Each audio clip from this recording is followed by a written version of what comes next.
Today I'm going to run you through some essential knowledge you should be at least cognizant of before you go on your next bikepacking trip. These are some repair things that I've experienced numerous times in the past and I think are really common and worth preparing for on your next bike tour or bike mission.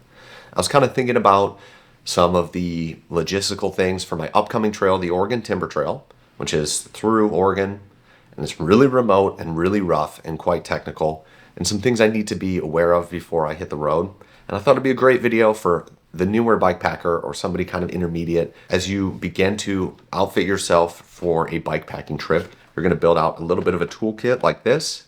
This is all my repair essentials. It's really easy to pack your fears when you're bikepacking. And I know I want to bring way too much stuff a lot of times, but I can get most repairs done with this little bag right here. And I'm going to do a full deep dive of what I keep in this bag on my bikepacking trips coming up in my next video. So stick around for that. I'm going to link down in the description more detailed videos on how to fix some of the scenarios I'm going to talk about today. But this is just some stuff to bring onto your radar that you should know before your next trip out into the wilderness. And I'm going to start with the most common rudimentary thing and move into more advanced and more unlikely. Plenty of reasons that things can go wrong on your next bike trip. You're not going to be able to prepare and mitigate all of them. Cracked my handlebar. So having a good understanding of what is in your control and what is not in your control, and things that you can fix and actually have a good shot of improving your situation. If that doesn't work, I'm going to take 2 days and just walk there. Being able to mitigate and repair a lot of bike scenarios without bringing an entire bike shop along with you on your next ride is a really important skill to have, and it's different person to person. Honing that skill in over the years has been really enjoyable for me, but it didn't come without a bit of pain and suffering. Oh my God. This is going to be horrible. So I'm going to try and help you mitigate some of that pain and suffering by knowing ahead of time. So the number one most important thing you need to know before your next bikepacking trip that everyone should know, whether you ride a bike long distance or not, is how to repair a flat tire. If you ride long enough, you are going to experience this no matter what you do. This is life now.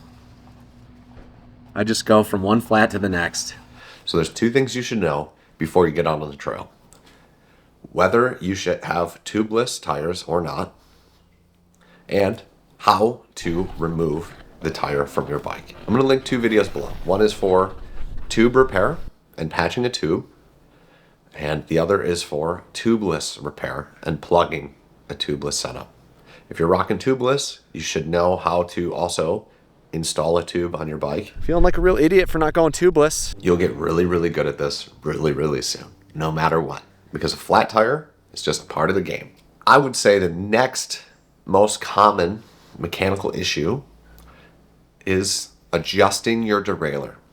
Although this is not as much of a showstopper as getting a flat tire, I think it should be easily addressed while out riding.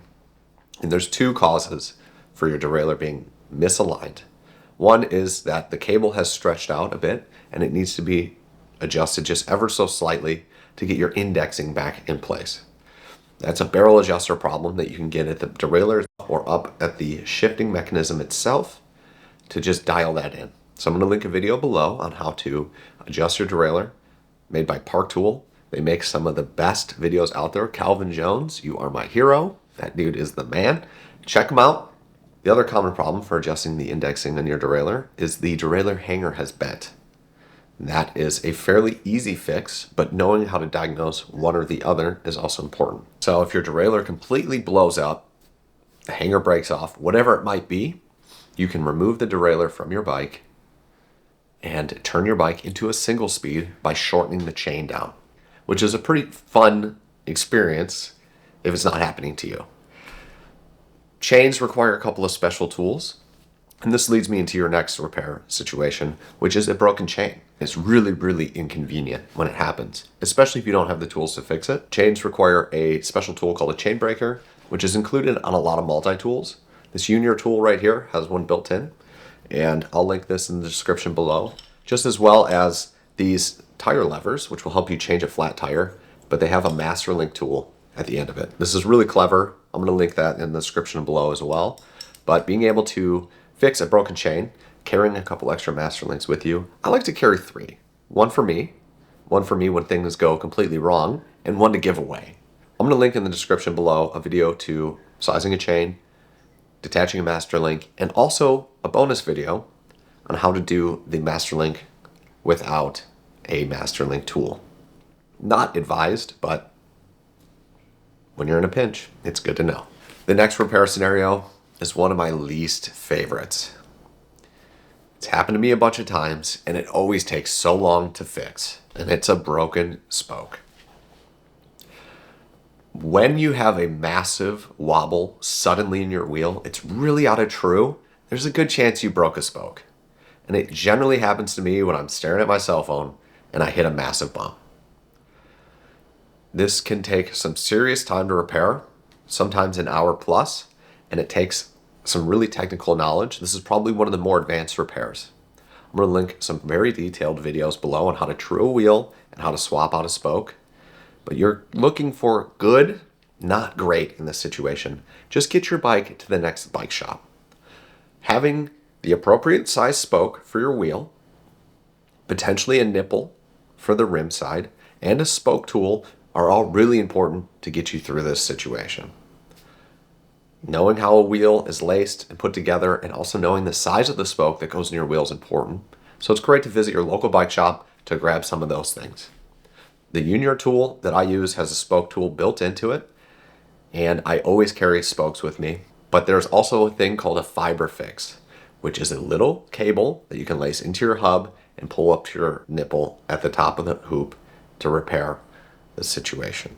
This is a really clever design and worth a look because it's a lot smaller than a spoke itself. And if you're unlucky enough to have the spoke break on your drive side, you're going to have to remove the rear cassette of your wheel. So having a cassette removal tool might also be something that you want to keep in your toolkit.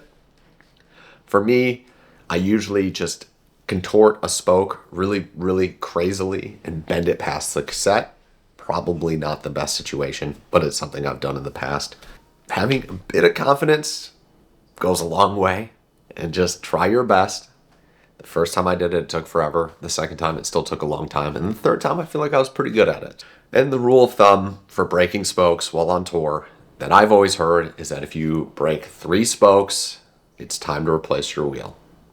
So if it's a reoccurring problem, you might have to fork up some cash in the next town to get yourself a new wheel if that's a continuous problem.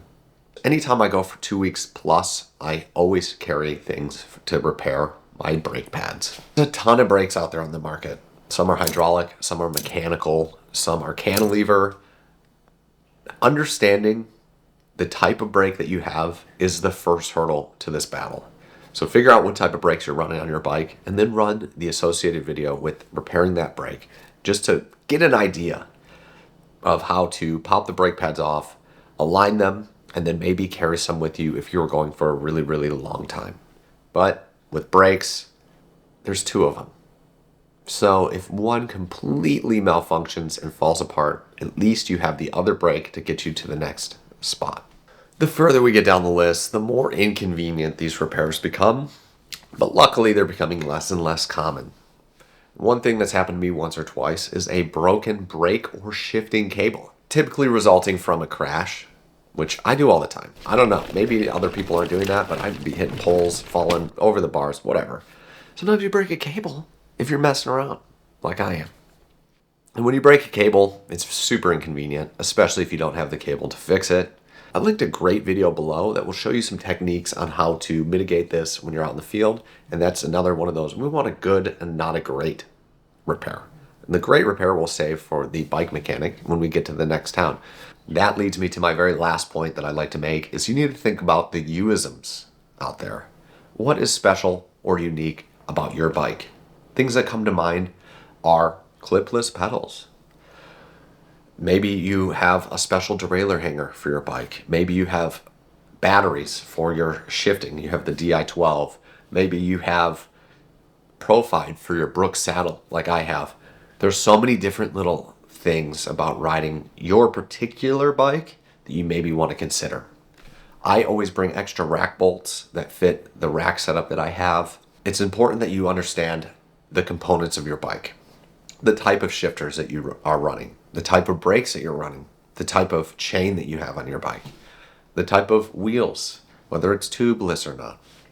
You need to learn your setup. And the best way to do that is get out there and ride your bike.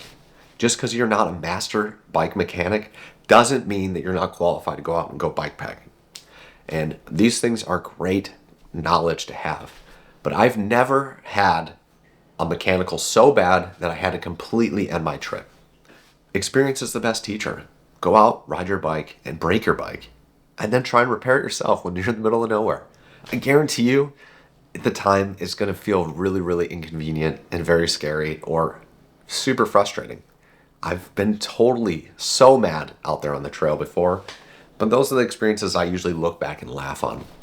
Trying to keep a positive attitude and one foot in front of the other and keep making forward progress is really important. Right before you leave, get your bike a tune-up. Whether do it yourself, which is what I would suggest because it saves money and it gets you more familiar with the components on your bike in the first place.